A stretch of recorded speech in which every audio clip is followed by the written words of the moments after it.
অবশেষে দেশে ফিরেছেন সোমালিয়ান জলদস্যুদের কবল থেকে মুক্ত হওয়া এমভি আবদুল্লাহর ২৩ জন নাবিক। মঙ্গলবার ১৪ই মে বেলা ৩:৩০টার দিকে নাবিকদের নিয়ে চট্টগ্রাম বন্দরে পৌঁছান। এর আগে দুপুর ১২টার দিকে কক্সবাজারের কুতুবদিয়া থেকে নাবিকদের নিয়ে চট্টগ্রামের উদ্দেশ্যে রওনা দেন জাহাজটি। পরে ২৩ জন নাবিককে বরণ করে নেন বন্দর কর্তৃপক্ষ। বন্দরে পৌঁছার পর সেখানে উপস্থিত সকলের প্রতি হাত নেড়ে অভিবাদন জানান নাবিকরা। এ সময় বন্দর এলাকায় উপস্থিত সবার মাঝে আনন্দের বন্যা বয়ে যায় এবং স্বজনরা আবেগে আপ্লুত হয়ে পড়েন। বন্দরের বিভিন্ন আনুষ্ঠানিকতা শেষে নাবিকরা নিজ নিজ পরিবারের সাথে যে যার বাড়ির উদ্দেশ্যে রওনা হন। উল্লেখ্য, গত ১২ই মার্চ মোজাম্বিকের মাপুতো বন্দর থেকে কয়লা পরিবহন করে আমেরিকায় যাওয়ার পথে ভারত মহাসাগরের সোমালিয়ান জলদস্যুদের কবলে পড়ে এমভি আবদুল্লাহ। ১৪ই এপ্রিল ভোরে মুক্তিপণ পাওয়ার পর জলদস্যু মুক্ত হয় জাহাজটি।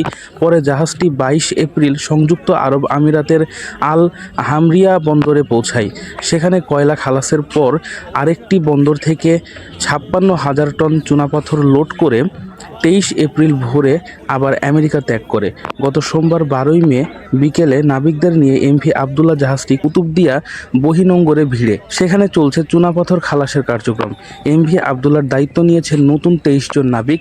তথ্যচিত্রে ইসমাইল ইমন, চট্টগ্রাম জেলা প্রতিনিধি। আমরা আজকের দিনটা হচ্ছে আল্লাহ যে সবাই মাসের একটা কন্ট্রাক্ট সময় পার করে আমরা তাদেরকে তাদের পরিবারের কাছে নিয়ে আসতে পারছি। আমাদের ভাইয়েরা আমাদের মাঝে ফিরে আসছে। নম্বর 1, নাম্বার 2 হচ্ছে আমাদের মাননীয় প্রধানমন্ত্রী জননেত্রী শেখ হাসিনা, বাংলাদেশ সরকার, পররাষ্ট্র মিনিস্টার, টিচি শিপিং সার্বক্ষণিক সাপোর্ট দিয়েছে এবং তারা আপনার যে কোনো রকমের সাপোর্ট আমাদের প্রয়োজন ছিল তারা আমাদের করেছেন। আমি তাদেরকে মনে অন্তর থেকে আসলে আমার ধন্যবাদ জ্ঞাপন করছি। প্রথম 2 সপ্তাহ খুবই উৎকণ্ঠা ছিল যে তারা কি আমাদের লোকজনদেরকে কোনো ক্ষতি করতে কিনা।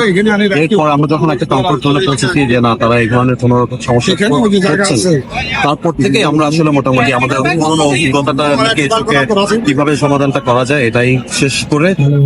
আর সবচেয়ে মানে ক্লোজিং এ বলতে চাই যে সবচেয়ে ভালো দিন হচ্ছে সবাই আজকে ফেরত আসছে এবং শেষ পর্যন্ত কোনো ক্ষয়ক্ষতি ব্যতি রেখে নাবিকদেরকে সুস্থভাবে ফিরিয়ে আনতে আমরা সক্ষম হয়েছি।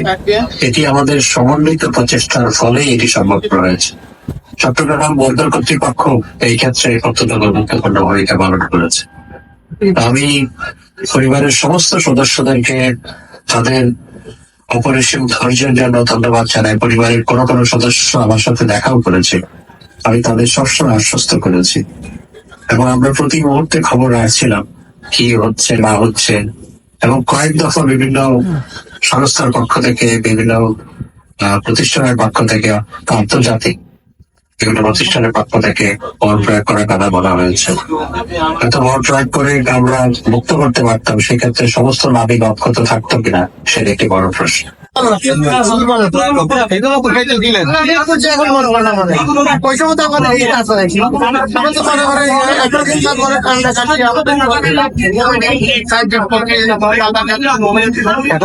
সবার